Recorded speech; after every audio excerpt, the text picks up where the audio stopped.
Hello, it's Ty Coy with Your Voice Media, and today we're talking to Ms. Denyce Lawton, and I am so excited because, I've seen you in so many amazing films, and just to see the versatility within you as an actor is beautiful.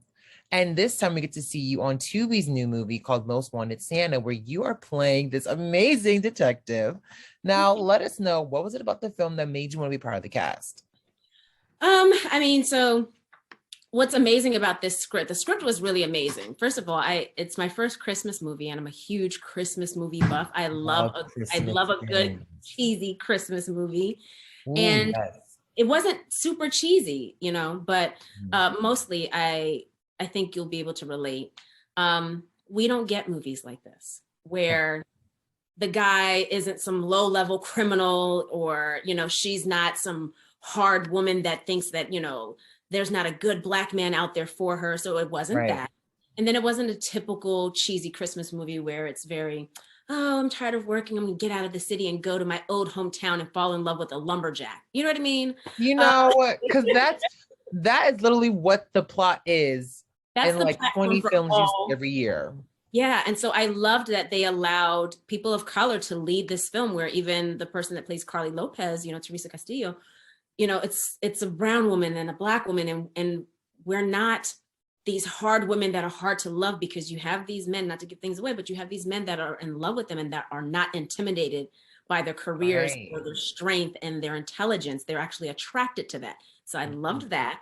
And that Chris North, Mr. Donnell Turner, just class, sophistication, has a very lucrative business that's not a street pharmacist Exactly. or struggling, So anyways, the storyline in itself is not something that our people get to have and showcase on TV and have a beautiful love story that comes together without some type of baby mama drama or an auntie that no one likes, or Okay. you Or know, like we are in poverty. It's yeah, always it's not a something struggle. stereotypical. Yeah, Right. and we know struggle enough. We don't have to showcase it all the time. So I think that's why I like the film. Watching other Christmas films and then seeing this one, it was fun, it was action packed, but it wasn't stereotypical. mm, And I think that's something that we need, especially like in today's climate. Things of just showing Black people just being happy and Black. Like, there's and a medium for successful. that. And successful. There's a medium for that. And I think that we need more content like that. Now, you did say you love yourself a good cheesy Christmas film. So, what is one of your favorite cheesy Christmas films that you watch every time this time of year? Oh, okay. Outside of the typical, like the big ones, we have to Mhm. give a shout out to Jingle Jangle, because that does not get enough love. I just watched in full Jingle Jangle finally. Ah, a whole young Yes, lady. it was amazing. Brilliant. It was beautiful. It was Brilliant. pick up on all of the African, like, cloth that was made for all the uniforms and Mhm. costuming, and the natural hair that everyone was able to wear, and Yeah, it was just beautiful. it was But amazing. cheesy, typical. Okay, so there's one that I really love watching. I don't have to watch it every year, but I can watch it. And Okay. it's a Christina Milian Christmas movie, and it's called The Snow Globe. Okay. I love that one. There's another one. There's two other ones that I discovered within the past couple of years that I can watch a few times over. There was one called The Spirit of Christmas. It kind of pulled at my heartstrings. It's about a ghost that Okay. was stuck in a house, and this woman just bought it, and it was, good Christmassy feel. I love Um, that. another cheesy one. Love the good cheesy film. Yeah, I just saw one recently called Ghosting. Ghosting. What's that one about? Who's in that one? It's why can't I think of his name? He's on Insecure. He plays the Jay the brother. Ellis? No, not J.R. Ellis. It's the brother that's has John bipolar. Ellie. Dean Ellie. No. No. Is it Kendrick Sampson? Yes, Kendrick. Okay. Okay. He's in it. He's in it. He's in it. I love that. One of my favorites I would say is I have to watch it every year. I love, and kind of what you were saying about like just Black people who are successful. I love the Best Man Holiday. That's not cheesy. It's not cheesy though. Yes, It's but just I one do of my watch favorite Christmas one I gotta watch. it. Yes. That's not cheesy, but that one for me is beautiful because it's just us on the holidays and it's fun. A cheesy one I would say that I like to watch.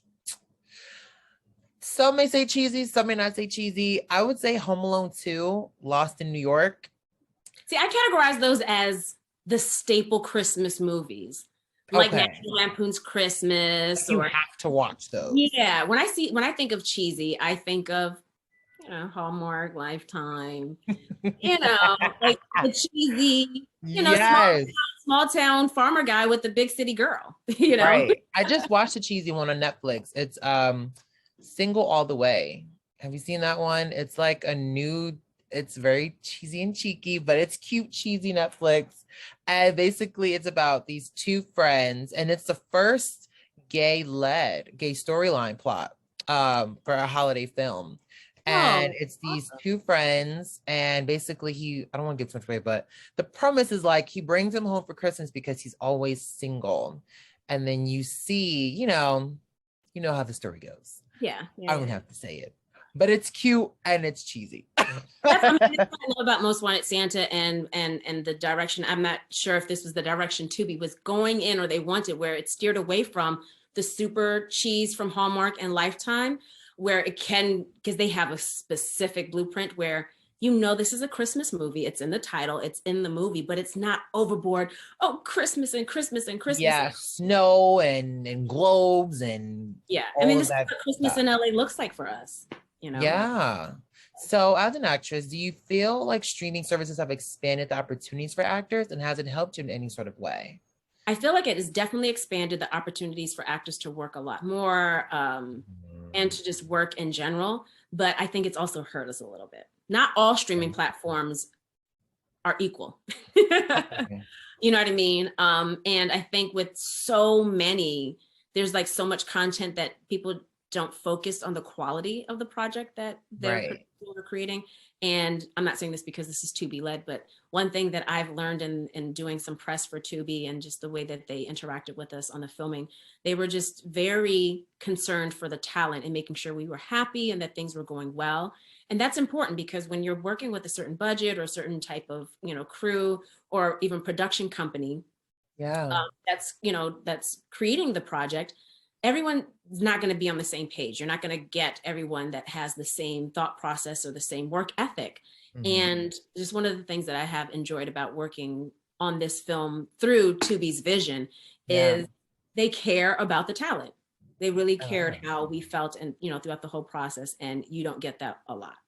Is there like another film that you worked on before where you felt like it was the same kind of treatment that Tubi has given you? Like another film that you loved working on and that you loved filming besides this one? Um, See, I'm one of those people where I'm like, that feeling people get when it's Christmas time, and Hmm. I'm that person all year long. Okay. So I find great energy and work situations almost every project I work on. But and I'm not saying this because this is to be led, but honestly, no. You Oh, rarely work on a project where they care about you as talent. wow. I mean, and this is, like I said, I know that Tubi is the distribution and the production was Cartel. It's two separate things, but Tubi made sure that they had a presence on the production and even in the post production of things. There were a few things where I was like, well, I don't know what's going on, and they came right in and was like, we want to make sure you're happy. We want to make sure that things are done well. So this is the first time that this. I love the openness of Thank Tubi. you. Listen, this is your spokesperson right here because I love that. Now in the film you do play an agent. Now, how did you prepare for that? Like, were you watching old films or different films with like agent-led actors and characters? Like, how did you prepare for this role? So I didn't have much time to prepare, but you ever heard that expression, stay ready so you don't have to get ready? Hello. Yes. So when people always ask me, what do you watch on TV and what are you watching now? There's not much television I watch for pleasure. Okay. Most of the things I watch are the things that I want to be in or roles I want to play or like the shows I would like to be a part of. Okay. And then I just so happen to watch these things and fall in love and be like, oh my God, this is a great show, which is great.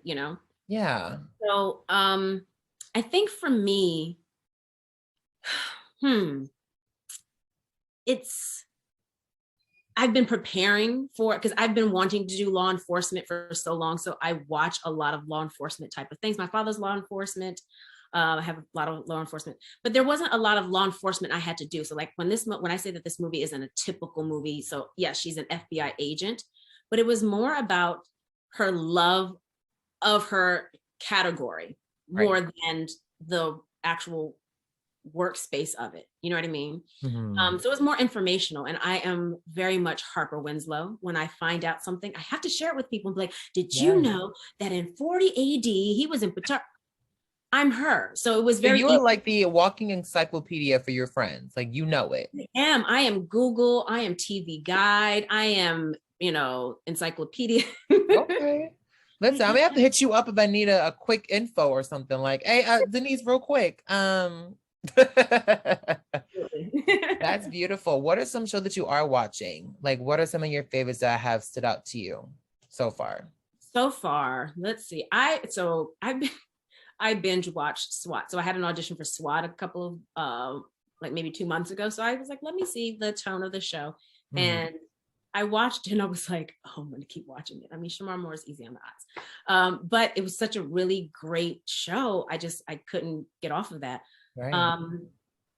Chicago Fire. Oh, talking about network shows, Chicago Fire is just really amazing. It's just really well written. I mean, Shonda Rhimes just cannot. Shonda Rhimes, just give her everything. Give her the thing she deserves. Yeah. I love that.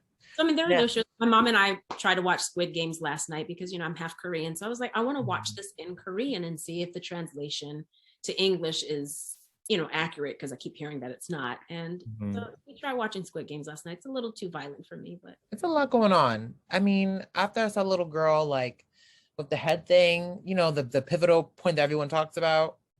Yeah. I was like, oh, this is a lot for me.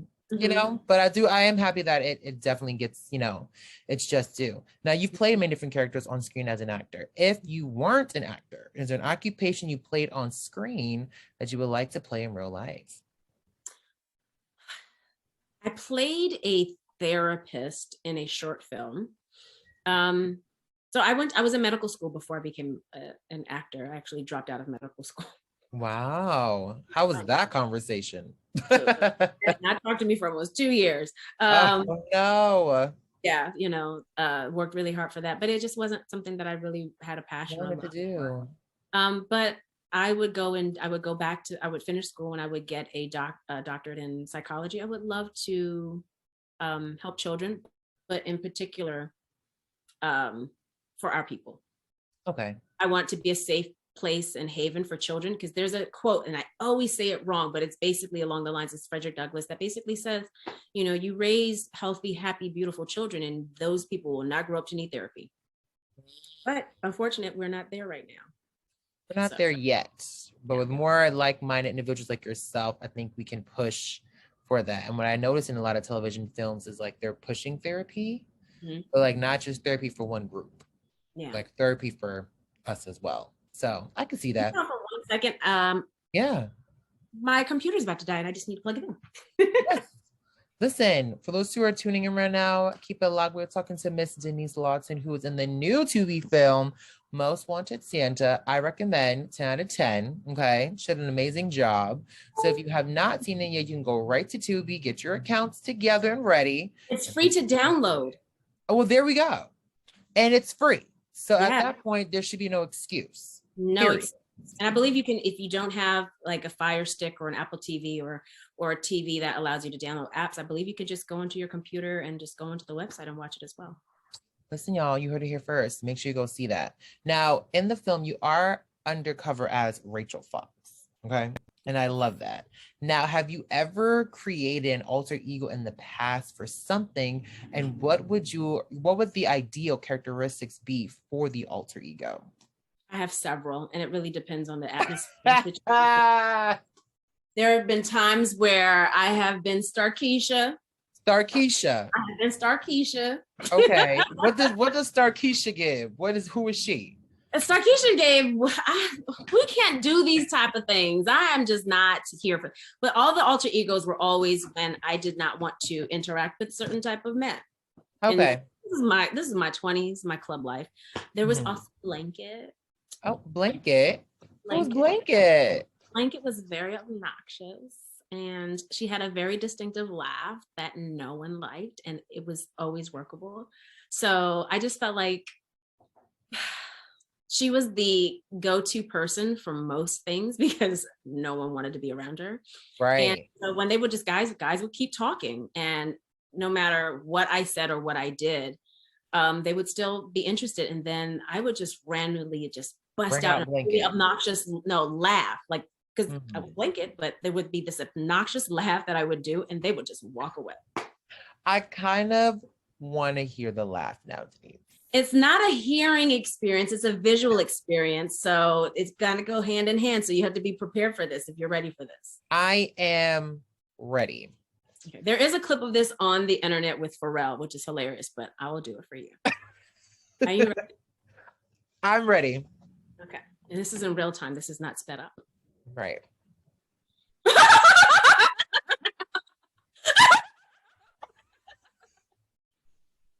I think I'll walk away too. Okay. Yeah. Say something and you just break out in that. They're like, what is going on with this girl? And I'm like, yeah, they're like, oh, but you know what? We all, like, even I do that sometimes, like when I don't really feel like being bothered. I don't have that kind of laugh, but I do throw out some really obnoxious characteristics where the guy's like, you know what? He's crazy. And I'm like, yes, I am crazy and I need for you to go away. Yeah. But I think as an actor, we all have alter egos, especially when we used to go into casting rooms. I mean, you're gonna get nervous sometimes. You're gonna want to book that job, or you might even be in a room with people you actually know, so it's a little uncomfortable. So you have to put on like game face. So I think as an actor, we all have alter egos, whether we have named them or not, or we have identified it. I think we all have a little schizo in us. Schizo. Now, acting is an art in itself. What's the best part about acting for you? Oh, working with certain people. For me, it is, because I was just actually having this conversation with Donnell, who plays, Mr. Santa. Plays Chris. There are some actors, I have some friends who are just like, listen, as long as I work as much as this actor, if I make this amount of money and I get to do this, then they're happy. For me, I think it's not even, I know, for me, it's, I can't wait to work with this person so that I can be a better actor, because I know working with certain types of talent will level me up. It'll challenge me, and it'll just put me on a certain level where, the interaction is just a lot more different than someone who's just reading lines, someone who just really is there to only collect a check, or someone who was cast because the budget was so low they couldn't afford somebody for these lines. Right. So for me, that's the most exciting part of it. That's the part that I look forward to the most, is the people I get to work with, and then the storylines next. Right. Who has been one actor in particular that has challenged you the most? Challenged me the most? I would say two different actors, polar opposite. Okay. The first person that challenged me the most, and people probably won't know it, they won't understand unless they're there, but was Tommy Ford. Okay. I did an indie film with Tommy Ford, which was a comedy, which is a rom-com. I think it was one of his last films before he passed away. And he was like an opposite love interest between me and then Ray J, who played his son. And there was a scene where he played my boss as well. And I was supposed to be very uncomfortable in his presence. And Tommy was just doing a lot of things that made me really uncomfortable in real life. And I was like, oh man, Tommy Ford's a creep. I was like, damn. But then when they yelled cut, he was just very comforting, was just like, really sorry. He was like, excuse me. He said, you look really uncomfortable. And I'm like, yeah. I was like, you're in my personal space. And it was like, he was like, oh, I was, XYZ. And he was like, I'm so sorry. And I was like, oh, wow. I said, okay, I didn't know. I thought you were just like that at all times. He was like, no. He was like, I was just into the character. So that's a different type of challenge in that sense, where this was a person who did not turn things off when the cameras were off. No. He stayed in character. And I know that with certain types of characters and projects, it's probably not healthy to do that, but he stayed in character the whole time. And it challenged me to play that scene and that character slightly different than what I had practiced for myself or what I had did with someone who was reading lines with me. And then the second challenging was more of an internal challenge for me because it was an insecurity with where I was in my career versus where I want to be in my career and what I was actually doing. And so I have a series that's out right now called The Hot Zone Anthrax with Daniel Day Kim and Tony Goldwyn.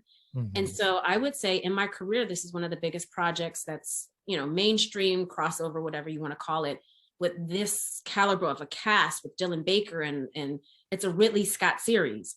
So the pressure was more on myself, and I challenged myself because I'm like, you can't be Dana on House of Pain. You can't do this Lucy and Ethel thing that you've been doing on these other shows. Different type of vibe. It was just a very, very different, you know, energy. And so playing an African-American love interest to an Asian man on television in a show that would normally be led by mainstream, you know, white actors, that was a challenge for me, you know. And a part of Most Wanted was a little challenging for me because I'm so much like Harper in real life. It was challenging to not completely put Denyce all through this whole movie. You have to make sure that you're in character for your character. Yeah, like there was a lot that I added to Harper and I created for Harper, but I had to also remove what Denyce would do in real life versus what Harper should be doing. Because there were certain moments where I'm like, see, Denyce would have been like, hold on, we doing this. Denyce would have been like, oh, so we lying? Okay, let me call this Uber real quick. Oh, we don't have to talk. It's okay. We'll talk about that because you had a pretty snarky, annoying partner who works with you on the assignment. Because at first, she is not your friend.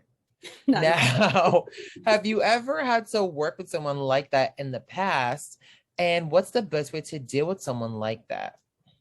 That's a great question. How I handled people like that in the past versus how I handle them now are completely different. And unfortunately, I have. And I used to think, because I was only in the urban community and urban projects, I used to think that it was just our people that would just have this contention within each other, or petty women that would just be petty to other Black women, but it's not. It's just, there's pettiness throughout the entire industry. There's bitterness, there's ornery people, and there's just some people who are just very entitled as well. And so I have faced them throughout my career. How I used to handle it, I would run and tell my agent and my manager and if I didn't have representation available, I would tell people how I felt, what they could and could not do. Whew, so glad I'm not her anymore. But now I let my team handle it in a very, very quiet and professional manner. And I just continue to be myself. I come to do the work. I do my work thoroughly. I'm a happy person. I try to make sure that the environment very lovable and like sweet and happy. Yeah, I mean, there are moments like if you cross me at the wrong moment, I may not handle it with grace, and I don't pride myself on not handling it with grace. That's the tourist in you, because you are a tourist. And I'm also from DC, so so I understand because I'm from New York and I'm an Aries, so you already know, like I get you. Yeah. Like some people want to challenge you when you look a certain way or when you do something a certain way, and then when you speak a certain way. You know, so when you're not able to code switch in certain areas, people will either look down on you or they will look at you sideways. And so that's been challenging in this business the most. Do you feel like you have to code switch now in your career, or have you ever code switched in your career? And do you agree with it? I'm code switching a little bit right now. Okay. I do. I find myself doing it often. I mean, I'll go into a store, and if I'm just even asking, where are your baskets? I literally, hi, can you tell me where your baskets are? You know, and because it makes me less threatening. It makes me, you know, more likable. And I find and this is so upsetting, a lot of people don't understand. I find myself making sure I look presentable when I leave the house, when I go into certain stores, because we can't walk into a Walmart or even a Target in pajamas the way everyone else can and still be treated the same way.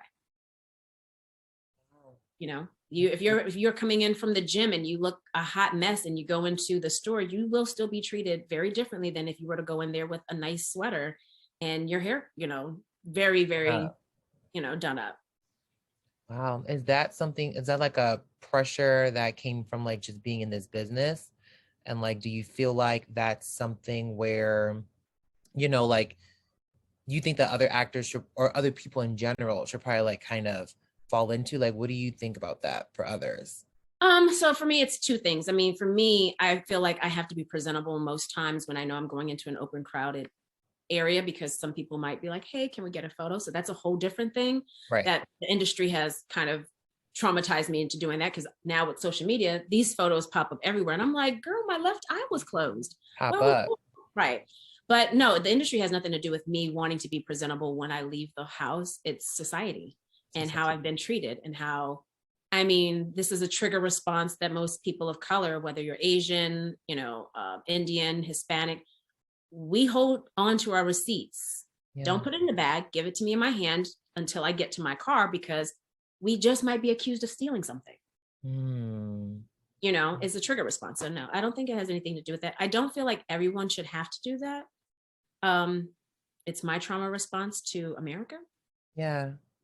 But and that's your rightful self. Like, that's okay too. Like, I think that we all suffer through different type of trauma responses.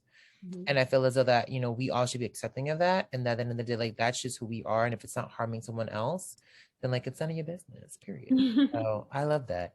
Now, also within the film, what was the best part? Because there was a lot of fun little moments that we had. So it was like your favorite part filming Most Wanted Santa? Filming, my favorite filming part, or my favorite final product of the movie? Let's do both. Okay, so my favorite filming, all of my favorite, I mean, I enjoyed filming the whole movie because Teresa Castillo and we actually hit it off immediately. It was like Ebony and Ivory. Like, I would start like singing on set, and I get delirious. I'll start singing Little Mermaid, and then I'll just hear someone come behind me and be like, I want to be where the people are. And I'm like, oh, yes. And we would just sing like all of these show tunes and songs. And then here comes Mark Lawson, who plays Captain Matthew. And he was like, up where they walk. Up. And then here comes Kate, Watson. And she was like, where they stay. So it was like a whole fun musical happening. It was, and it was every day working with them. So the first week Donnell was not working. The gentleman that plays Chris North, his mother actually passed right like maybe a day or two before we started filming. But when he came in, I know that he had a nervousness, because he was like, I've been watching the stories and I've been seeing you guys all like mesh, and you guys are like, he's like, I hope I can come and vibe and not mess up the chemistry. And he came in, it was just the same. It was just fun, and everybody's just really cool. We all still hang out at this point. So that was the most fun, was working with the cast behind the scenes. Yeah. It was 90%, I wouldn't say 90% female production. Love that. A lot of people of color. There was the head of the art design department were two Asian women.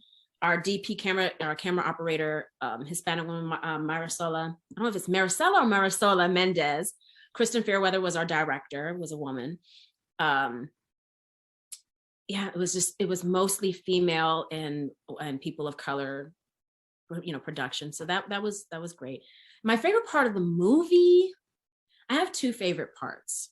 Okay. It was edited where you didn't really get to see it that much, but working with Shirley Jordan, there's just something about that woman and doing scenes with her that gave me goosebumps. The way that she would look at me, and I'm like, oh my God, are you my real mother? What's going on? What's happening? Because, so watching that on camera, that was really fun to watch. And then there was just this one moment that was not scripted, but it made the cut. But I don't want to get into it, but it was the scene with Carly and Harper, and this is after, the exceeds expectations moment. That's all I'm going to say, where I'm like, ooh, exceeds expectations. Wait, so that part, okay, I don't want to give too much away. No, it wasn't scripted. That scene was scripted, but what I said and did was not scripted at all. Like, my whole walk off thing was just me having fun with Teresa. Yeah. And it made the cut. And so she and I, we feel like that's like the most fun. I love that. That sounds like so much fun. Now, 2022 is coming up, and everyone has a goal, right? Now, if Santa can grant you any kind of goal that you can accomplish in 2022, what would you ask for him to grant you? So this is very personal. I haven't said this to anyone. Oh. I want to get pregnant in 2022.